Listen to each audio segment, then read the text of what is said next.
when the games are on, it'll be obviously in early morning here in the UK. So it's about getting the public, geared up. Send a pint and a pie out to them, and hopefully they'll get up early and support us in our games. So it's a bit of fun as well, but ultimately it's to get that message across to the public. It's absolutely massive. Obviously everyone relishes playing at Twickenham in front of 80,000 home supporters.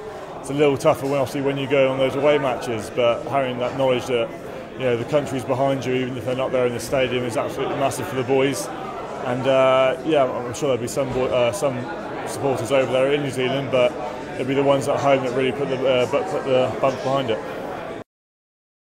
It's been very intense. It's good to be back into a test week now. Obviously the team's announced on Thursday, so hopefully we'll be in the mix in some sort of shape for that. But it's been very tough. The last 6 weeks has been a lot of running, weights, contact, and it's been a good buzzing camp. Obviously you're 45 boys fighting for 30 places, and it hasn't really come to the forefront. Boys just want to train hard for each other, and ultimately prepare that squad of 30 the best they can for New Zealand.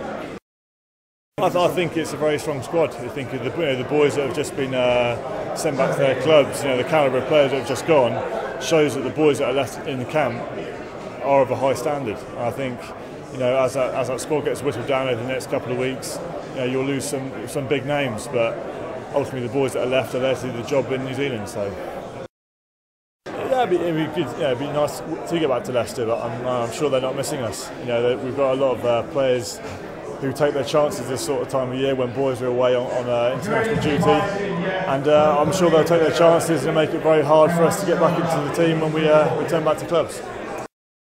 It was disappointing losing to Sarries. Obviously we faced them in the year before then as well, when it was a very close run affair.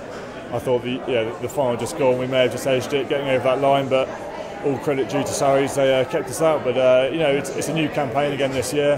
The addition of new boys, Tate, Brooks, Kitchener. We've got some promising players there that they'll add something to the squad. The boys we bring in aren't just brought in for fodder; they're brought in because they can actually have an effect on the team. And with the coaches, with Manny O'Connor and Richard Cockerell, they'll mould those players and get the team working well.